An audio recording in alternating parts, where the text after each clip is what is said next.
Hello and welcome to our study of the lectionary for the 8th Sunday after Pentecost. As you can see, Pastor Call is not with us today. He had some scheduling issues throughout the course of the week, so I will be taking care of our study together today. You're going to note in our study, excuse me, my throat's a little scratchy right now. You're going to notice in our study today there's a stewardship theme to it, or a comparison of of being rich toward God or being greedy and selfish uh, with our goods and with our desires and our wants. Our text really uh, center around around first commandment, and that is uh, something that you'll find in our Old Testament text, Ecclesiastes. You will see it in our um, you'll see it in the epistle text, and of course in the gospel. Now I know I would like to get us through the Old Testament text and the gospel because they are so tightly linked to each other. But if we can, we're also going to we'll get into Colossians chapter 2. All right, chapter 2, all right. I think that's what it is. Chapter 3. We did chapter 2 last week. Chapter 3. But I don't know if we'll get to it or not, or if we'll let Pastor Call kind of catch us up next time. I don't want to skip over this chapter just because he isn't here. So we'll kind of see where our time takes us. In excuse me, in our Old Testament text, we are going to be in Ecclesiastes, and of course, Ecclesiastes is that text. It's part of the poetry texts of Job, Psalm, Proverbs, Ecclesiastes, Song of Songs. That little grouping of texts, we would kind of. I remember in my college days, the professor would kind of link those together as what he would call the text of poetry, and they aren't really all poetry, but you understand that they didn't fall necessarily in the sections of texts that were regarding church history. They didn't fall into the section of Old Testament texts that were all the prophets. So they were this one section in between, and he would call those the section on poetry. And so here we are, Ecclesiastes, and it is the words of Solomon, and the words of the preacher. He begins his book with the words of the preacher, the son of David, the king of Jerusalem. So that, of course, helps us to understand who this is. And then verse 2, he says, "Vanities of vanities," says the preacher. "Vanities of vanities, all is vanity." Um, the Hebrew word is hebel, and hebel is a word for it is mere breath, mere breath. So when he says it's vanity of vanities, it's just this word mere breath. It is I think in the New International Version. What is the term? The term is everything is meaningless. Meaningless. It is nothing more than your mere breath.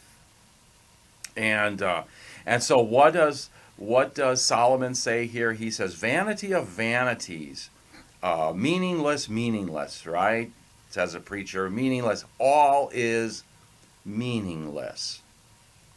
What does that mean? That means all that he is going to speak of here in this text uh, is ultimately meaningless. And that mean and he's going to go on and he's going to talk about our possessions, our vocations, our work. Um, he's going to talk about anything that really almost anything that has to do with our earthly life. That all of it is meaningless. And what he's going to connect us with later in the book is that it's meaningless when it is not put in its place.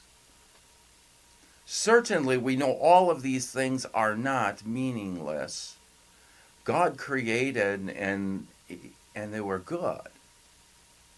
So uh, in their proper usage, they're not meaningless, but it is when all of our attention is put on that it becomes meaningless. What does a man gain by all the toil at which he toils under the sun? What do we gain by all of the work and all of the effort and all of the planning and all of the forecasting and all of our positioning and all of our networking, and pick whatever terms you want to use that you can find in any business or any motivational uh, uh, uh, tape or video or or book, whatever it is. I have a whole rack of books over there on the left side that are business related or self-motivating books or something along those self-improvement books. I have a whole section over there. Read them all, and there are some good points in those. And over on this side, in one of the drawers, I have whole groups of, at that time, they would have been the same thing, but they were tapes. If you remember back in the days of the cassette tapes, yeah, I have a whole bunch of those there. They're kind of useless today. They're meaningless because you can't play them on anything. But what he is saying here is all that we gain from all of those efforts, all of that planning, all that, it's meaningless.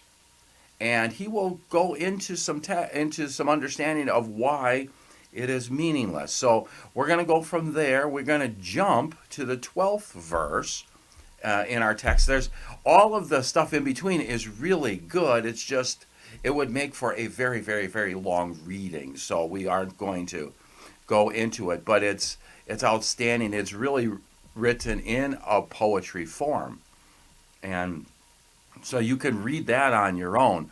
But let's jump over to verse 12. And he says, I, the preacher, have been a king over Israel in Jerusalem, and I applied my heart to seek and to search out by wisdom all that is done under heaven. It is an unhappy business that God has given to the children of man to be busy with. Isn't that an interesting statement? Searching out wisdom. See, this is the first section of vanity that he's going to speak of is as man tries to learn wisdom apart from God. So just become wise to the world, wise in the world, all of those kind of things. As he does this, and Solomon says that he did all of those things. In fact, we know that Solomon not only was the wealthiest of all the wealthy in all the land, he was also considered the wisest, the smartest, the one that could apply what he has learned better than anyone else. He was the one that folks would come to when they had any issues, so that he could help them reason it out, and because Solomon's wisdom was so keen, and his critical thinking skills were so amazing, and his forward thinking skills and all of these things, There was no one that compared with Solomon. And so he said, I did all of this. I applied my heart to seek and to search out by wisdom. That's an interesting statement. I applied my heart, which means that he put it first. So even with Solomon, we see a breaking of the first commandment, because we see that he applied his heart to it, to seek and to search out by wisdom all that is done under heaven. So I did all these things. It's an unhappy business that God has given to the children of man to be busy with. I have seen everything that is done under the sun, and behold, all is vanity. All is meaningless. All is a striving after wind, or another way of saying that, it's a chasing after the wind. Chasing after the wind. Reaching out for something that you can't grasp. All of it, he says, is meaning. Not some. He says all of it is meaningless. And he's going to go in a little bit deeper understanding of that. And for that, we're going to go to chapter 2. And in chapter 2, we're going to go to verse 18. And I'll give you just a moment to flip your page and get to verse 18. Because this is very interesting. Again, as he speaks of his toil, of his work. Do you remember in Genesis that at the fall, man was created to work. Man was not created to just sit around and do nothing. Man was created to tend to the garden and to care for all that God has placed under his command and control, and as all that he has given him to be in companionship with, and all of these kind of things. Man is to work. But at the fall, God said that the work is now going to be toil. Now the work is going to be hard. It is going to be difficult. It is going to bear more thorns and thistles than good fruit, and it is going to be. You can use whatever analogies you want to plug in there, and we experience that, don't we? Even if you are in a job that, let's say you have a full-time job, or a career, something where it's more than just a punch in, punch out kind of a job, but it's your career. It is kind of something that almost through your work you build a bit of a legacy with, that type of thing. Even if you love it, and you say you love going to work every day, there is toil in the midst of that job. There is, if you manage people, the human resources part of the job are very, very difficult. Because you're dealing not just with staff that is uncooperative or ineffective, but you're also dealing oftentimes with staff that are going through all kinds of issues in their own lives that affect their work and their relationship with each other.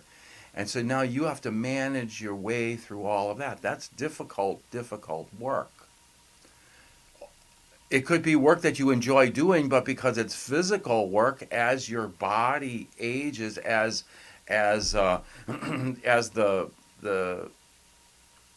how sin has affected all of creation, and including our bodies, we can't do it to the extent of which we would like to have done it anymore. I know individuals that have, they were in careers like professional bass fishing, They, what could be more cool than that if you are fishermen? Well, deterioration has broken down in arms and shoulders, and the ability to do your job becomes pain filled and at times impossible to do it well. Toil. Uh, you know, gardening or farming. It is toil. It is hard work because there are things like droughts and floods and mildew and insects and fuel costs and market interests and all of these kind of things that affect your work and it causes pain in what you want to do. And so the work of raising children, how every day of raising your child has not been easy.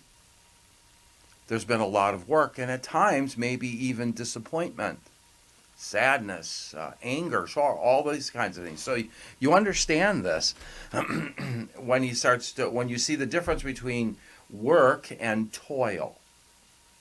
That's the difference between the two. I hated all my toil, in which I toil under the sun. So he sees, as verse 18, he sees his work as being toil. It is hard work, and he began to hate all of it, seeing that I must leave it to the man who will come after me. And who knows whether he will be wise or a fool. Yet he will be master of all for which I toiled and used my wisdom under the sun. This also is vanity. So, all of that work, all of that effort, all of the accumulation of prestige, honor, advancement, of physical gain, all of these kind of things, it's meaningless because ultimately it'll go to somebody else. Now, you might be able to direct it a little bit if you are creative and vigilant when it comes to setting up trusts or wills, that type of thing. You can probably move it, excuse me, to places that you want it to go, but you have no control over what happens when it gets there. So even if you got everything to the exact place you wanted it to go, ultimately you have still lost control of whatever it is. So you could pass on all of your possessions, everything that you have. You could get them to your spouse and to your children, and they are still going to look at those things different than you did. For them, it will be, it may be nothing more than toil to have to deal with it. Or maybe it will be used for things that you would not have used them for. Sold off as a meaningless commodity. That type of thing. And so and he's saying that happens with everything that is yours. Everything on this earth is going to go to someone else. Everything. And I think that is a remarkable statement. I had a conversation with a family member a couple of days ago, and it was over this same thought, and that was a great concern of his, is all of his stuff. He knows it's going to it's all going to go to his wife and his kids if he were to pass away first. But he's very concerned about the next people that come into their lives, that they may, at the very least, talk his family out of keeping those things, or whatever the case may be, and because the stuff becomes important, so important that it becomes a part of, almost, you see it as a part of your legacy. And what Solomon is saying is all of it is meaningless. All of it is vanity. All of it is just mere breath. Because when you close your eyes for that final time, those things stay where they are. And you don't accumulate any of them. And someone else has to deal with it. And oftentimes we don't look at it as, we see it as them getting it, as them receiving it. But also take a look at them having to deal with it. And that can be hardship. Whether it be of great wealth or whether it be of meaningless or lack of value. And at times what it can be is a burden or a hardship on the one you have left it with. And that was not what your plan was. But again, your plans are meaningless. That's what Solomon is saying to us here. So I turned about, verse 20. So I turned about and gave my heart up to despair over all the toil of my labors under the sun. Because sometimes a person who has toiled with wisdom and knowledge and skill must leave everything to be enjoyed by someone who did not toil for it. Interesting. Sometimes. That would be an understatement. Because it will always be given over, unless the person that receives it was a partner in the toil. You could see partners in business that are, co-owners of a business. One passes away, the other one receives all the shares of the business. There you can say they toiled in the business too. It could be items that were accumulated by a husband and wife, and so they toiled together in gathering that. So you could see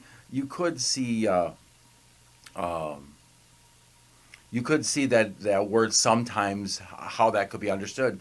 But then you go on top of it that co-owner of a business has now received the whole business. But what happens when he brings in another partner, another owner? They are receiving your share, and they didn't toil for it. So, it is, the point being is that he became, he gave up his heart to despair. He was depressed. He was broken over all of the toil of his labors, because with this great wisdom and knowledge that he had gained, he was able to see into the future, to say that all that he had would ultimately go over to someone else, someone that maybe didn't work for it, someone that maybe didn't even, quote unquote, deserve it. And it's all his. This also is a vanity and a great evil, he says. What has a man from all the toil and striving of heart with which he toils beneath the sun? So this is what he's talking about. Is not talking about his toil, his work um, uh, uh, to God. He's talking about his earthly toil and work. For all his days are full of sorrow, and his work is a vexation. Even in the night his heart does not rest. This is also vanity. So, as as a man, and I just use that term as man, works for the purpose of gathering for himself, as he works for gathering um, uh, a legacy, a earthly wealth, popularity, fame, for all of these kinds of things. As he puts that first in his life, he can't get it out of his head. He becomes obsessed with it to the point where he doesn't even get a peaceful rest because his mind is so focused on himself. Okay? That's really what he's saying. And he's saying that is a mere breath. That is vanity. That is also meaningless. Verse 24, there is nothing better for a person than he should eat and drink and find enjoyment in his toil. We're reminded, take a look at two characters. The movie The Christmas Carol, right? So we have Ebenezer Scrooge, we have Bob Cratchit. Look at Ebenezer Scrooge as he toils, and it's toil. I mean, look at his body's falling apart. He's limping around.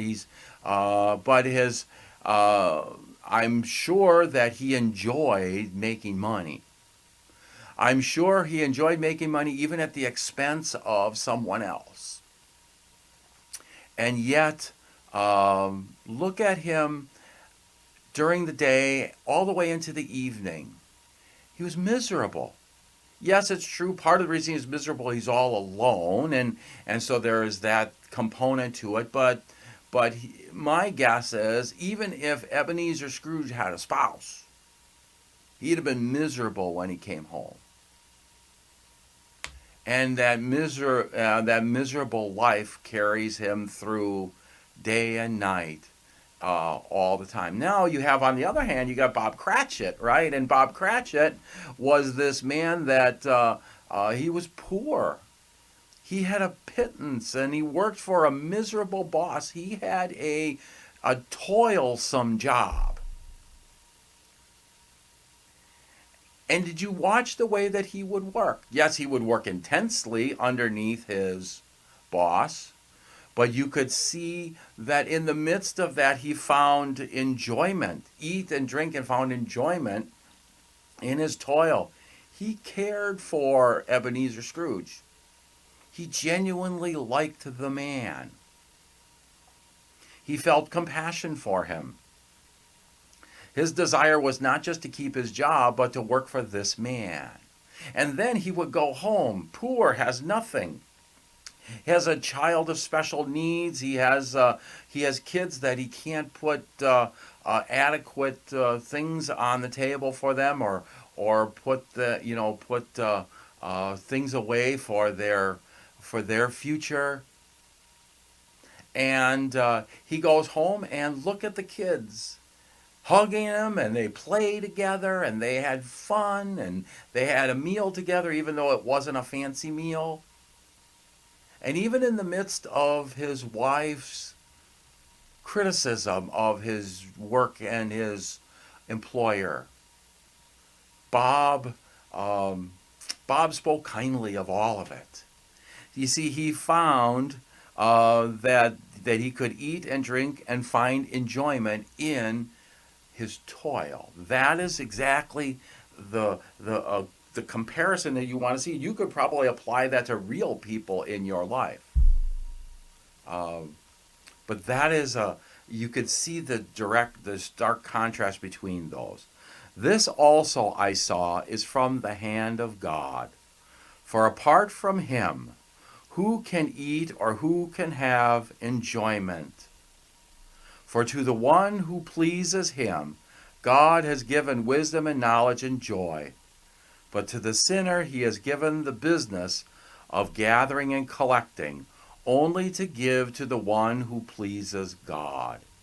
This also is vanity and a striving after wind. So here we see that true wisdom and true knowledge come from God. And with that true wisdom and true knowledge, then comes eating and drinking and enjoyment. And so we see the difference between when he speaks of the sinner, here he is speaking of the unbeliever. Because of course we are all sinners, but those that have contrition, that have received that are confident in the forgiveness that is given to them through Christ, they have a peace that goes beyond all understanding, is what Scripture teaches us. It is that peace that's in our heart that knows that God is at peace with us. And if God's at peace with us, we can be at peace with our neighbor. We can be at peace with our toil. We can be at peace with our aging bodies. We can be at peace with our challenging circumstances. You see, that's what he is saying to us here. But to the one who focuses only on his own self, it's vanity, because all of it's going to get turned over to someone else, and there is nothing. And so if there is nothing upon death, all of it would be meaningless. But for the Christian, it's different, because it is not meaningless beyond death. Beyond death, the believer receives it all. He receives eternal life and salvation in God through Christ Jesus. He receives it in its fullness, in its abundance, never ending. And so that is the believer, as he sees forward, he then can live in his toil and take joy in it. And his desire is to bring others along, to that they find that the same joy that is in the believer. So that I wanted, excuse me, wow. I'm toiling with my voice today. And that's because I'm recording in the morning, and my mornings are always really scratchy. Excuse me.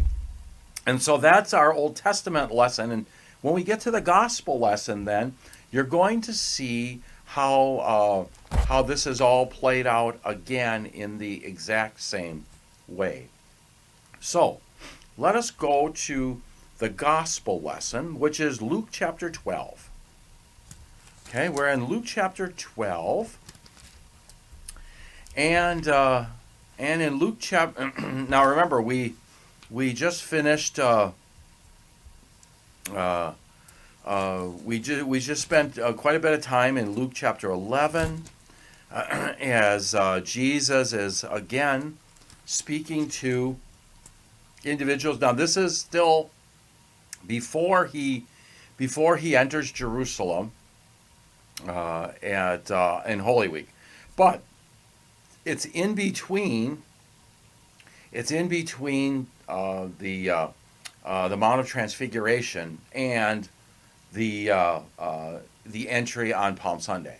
It's in that time. So that means that it's all during the time of Jesus resolutely setting his eyes on Jerusalem. Okay?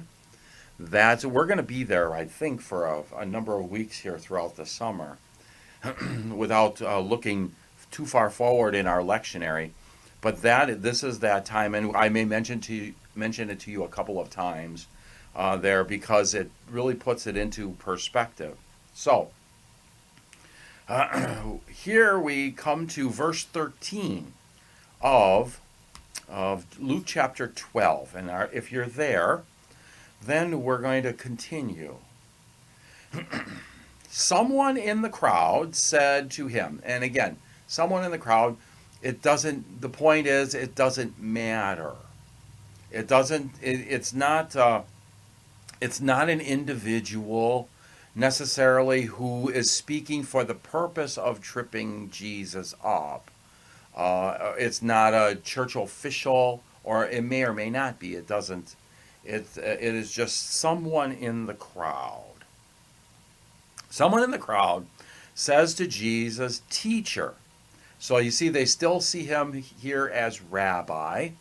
And what is the significance of Jesus being considered Rabbi or teacher? Of course, they're not confessing him to be Messiah. They're not confessing him to be Son of God. They're confessing him to be, or recognizing him, honoring him as a teacher, as one who has wisdom, and as a rabbi, they would see that as someone that has wisdom from God, but still an earthly understanding of wisdom and knowledge. So, someone in the crowd said to him, "Teacher, tell my brother to divide the inheritance with me." So, of course, we see a dispute, a family dispute in the families at that time. The oldest of the firstborn, he would receive the majority of the inheritance. It would be about 2/3 to 3/4, somewhere in there. And the rest of it would be then split amongst all the rest of the brothers. Okay? And so if this, let's just say, for example, for sake of argument, we have one older brother and one younger brother here. That there isn't a family full. And he is saying to him, "Tell my brother to divide the inheritance with me. Tell my brother that I should get half." And Jesus says to him, "Man, who made me a judge or an arbitrator over you?" So, in that response, Jesus is saying to him, that's an earthly problem, and I have not come to solve those earthly problems. That is, he doesn't say to him, "You don't deserve to get half." He says, that's not my problem to deal with. But then he's going to take that problem, and it is really not that problem, but that focus of heart. That focus of heart that is focused on his earthly toil. And he is going to then do what the good teacher would do, and that is teach him what has been truly beneficial for him. Do you remember we talked about that earlier in some of our other texts when we were in Luke chapter 10 and Luke chapter 11? Remember Mary and Martha? We had Martha's request. Jesus, tell Mary that there's this work to do and that she should help me. And what did Jesus say? Jesus does teach Martha. He does answer her request, but he answers it not with what she wanted to hear, but with what she needed to hear. In the same way, we can see this parable and this answer to this gentleman's question. It is the same answer he gave to Martha. So he sees this someone in the crowd with the same love and compassion that he had for Martha. Man who made me a judge over here. And then he said to them, and he uses two imperatives here. Take care and be on your guard. So two very strong imperatives. Take care and be on your guard against all covetousness. Okay? Take care and be on your guard. So watch. And Jesus uses that language throughout the Gospels, right? When he talks about faith and what can harm or damage faith or snuff your faith, right? Watch. And most of the time he'll say watch and pray. Notice here he says watch. Be on your guard. It's that same language. So we know that he is talking about faith issues here. And so he speaks of this specifically against all covetousness, about all desiring what is not yours, but it is for the distinct purpose of guarding your faith. Okay? And then he is going to use, he's going to use two principles here that he wants his hearers to instill into them. Words of wisdom, let's say, right? The first one comes up right after this. It's in verse 15. For one's life does not consist in the abundance of his possessions. One's life does not consist in the abundance of his possessions. You know, there's that bumper sticker out there that it's a very famous one, right? He who dies with the most toys wins. It is one of the falsest of all bumper stickers too, isn't it? He who dies with the most toys wins. And this is something that Jesus speaks directly against. For one's life does not consist in the abundance of possessions. And then he tells them a parable. Now, before we go into that, is Jesus speaking against possessions? No. Is he speaking against the abundance of possessions? No. That's very important.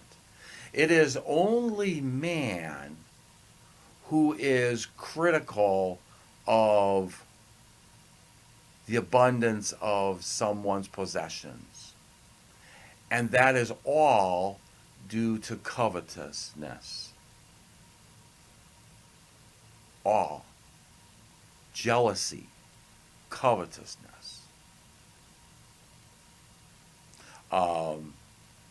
Or it is also due to the gaining of power or favor.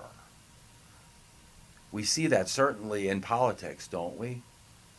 Don't we see how those who are quite wealthy, right, in politics, how they are critical of those others who have gained wealth? And they speak against their wealth as if they should be ashamed that they have so much wealth. And yet, many of those speaking out have more than they'll know what to do with. It may not be as much as the other, but they become either jealous or covet, or they want to use the covetousness or the jealousy of others and pit the two against each other. Okay, so we see that, and politics is easy to point it out in, but it happens in all relationships. I don't care if it's in your workplace. I don't care if it's in your home. It could be between brother and brother. It could be amongst neighbors. We see the same thing. All right, so he tells them this parable, and he says, "The land of a rich man produced plentifully. And he thought to himself, what shall I do, for I have nowhere to store my crops? And he said, I will do this. I will tear down my barns, and I will build larger ones, and there I will store all my grain and all my goods. And I will say to my soul, Soul, you have ample goods laid up for many years. Relax, eat, drink, and be merry. But God said to him, Fool, this night your soul is required of you, and the things that you have prepared, whose will they be? So is the one who lays up treasure for himself and is not rich toward God." So, very familiar parable, and so what do we see? We see that the man was successful in his toil. He was successful in his work. Nothing wrong with that. Notice here, as he speaks only to himself and only about himself. I, me, me, me. And notice at no time did he say, what shall I do with the abundance of my crops? Who can I share them with? Who can I give them to? How can they be used for good? How can they be used for the common welfare? You see, there's all kinds of questions that you can use regarding your abundance. His was, where I have so much, where do I keep it all? I don't have enough room. So he says to himself, I know what I'll do. I'll build more room so that I can store all my things for me. Notice in here what is tragic to this is that he's completely alone in this decision. He hasn't asked any outside guidance. He hasn't reached out to a mentor or a friend or a family member. More importantly than that, he hasn't reached out to God. Look at what I have. What would you like me? What should I be doing with this?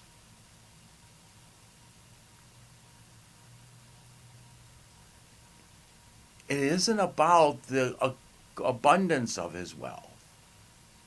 It's about his attitude toward his wealth. Right? And so he says to myself, I say to myself, soul. I say to my soul, soul. I love that line. I say to my soul, soul. So here again, he is completely alone in this decision. He is using his own wisdom form of knowledge.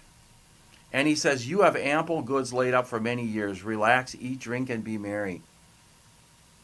So Solomon tells us in our Old Testament text that one who toils under the sun should eat, drink, and be merry and enjoy that toil.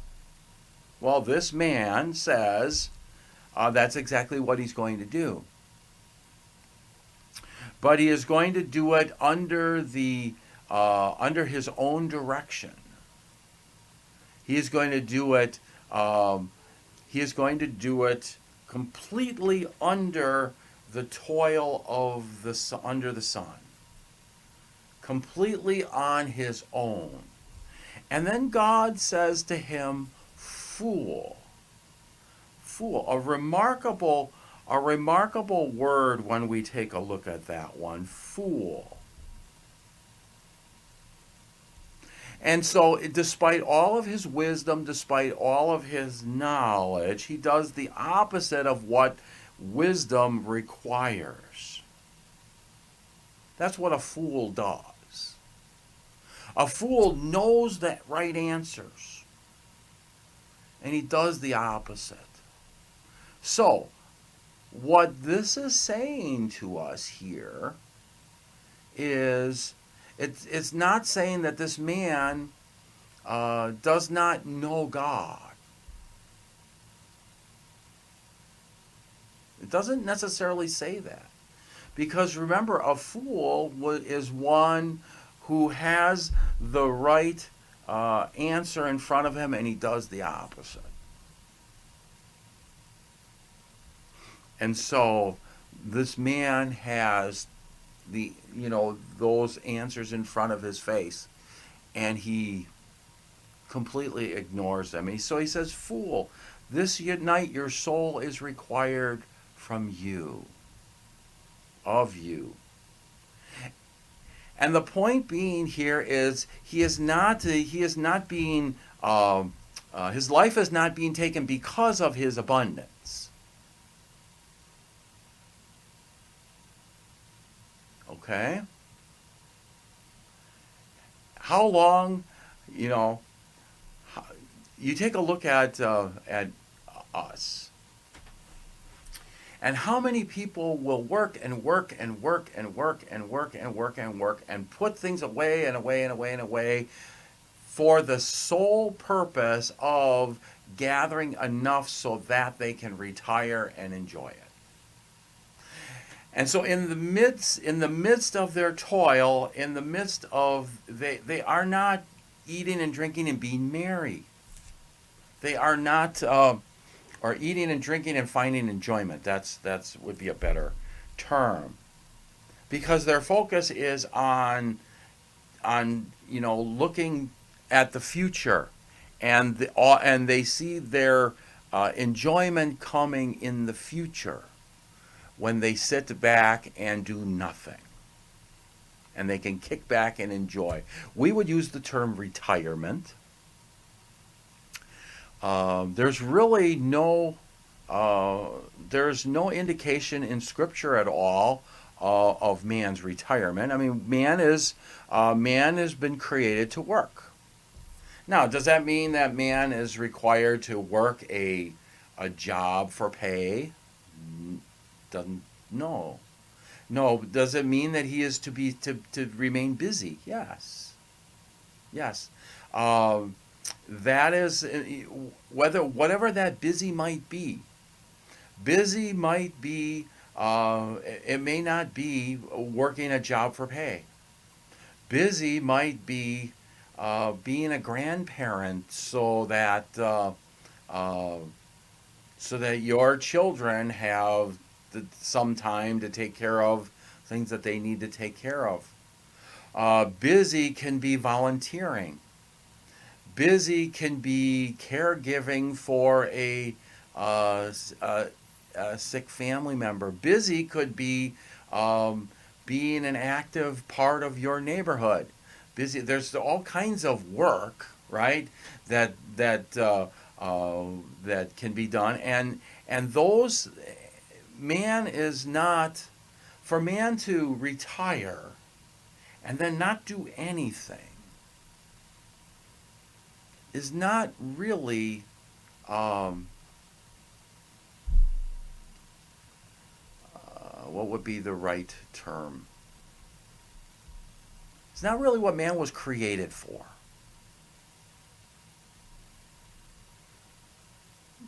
Retiring to be an active member of a church or of your church or an organization or something somewhere along those lines, whatever the case may be. I mean, there's lots to be said about that, and so here this man was going to just now sit back and he was just going to enjoy the fruits of his wealth, and the point being is that his intention was putting that wealth first in his life, and yet his life has numbered days. I mean, some can be in their hundreds in their earthly journey. Others, their lives are required of them much earlier. Sometimes before they retire. Sometimes it happens as soon as they retire. It happens at all different times. And his point here is this night is required of you. And so all this you prepared, who's going to get this now? And he shows the meaningless of his abundance when you look at the abundance as being first in your life. Okay? And so then we come to the second principle. So is the one who lays up treasures for himself and is not rich toward God. So, fool, this night your soul is required of you, and the things that you have prepared, whose will they be? And then he says, so is the one who, and so is the one, it would be this, Jesus is going to use the same word for him. He too is a fool who lays up treasure for himself and is not rich toward God. So he who lays up the treasure and he puts that first in his life. So, again, first commandment issue for this entire week. Okay? I hope you see how those two texts completely interact with each other. My guess is when you go to Faith Lutheran Church this week, and Pastor Call, when he preaches his message, my guess is it's going to have something to do with this. If you go to Berea Lutheran Church this week, or if you're watching this after you are in church, you're going to see that ours kind of went in a little bit different direction than that. And ours was going in a little different direction based on the epistle text, and we drew something else out of that text, but it is still a text that focuses. It is still a theme that focuses on being rich toward God. The faith that you have been given, the great gift of God's peace with you, and your peace now with the world around you. That is received in those waters of holy baptism, that is continued to be nurtured and strengthened in the gathering around word and sacrament, that is where we find our great joy and where we find our comfort, and that is not meaningless. That is joy-filled, and it is truly fulfilling. So, go in peace, serve the Lord, thanks be to God, and we'll see you next week.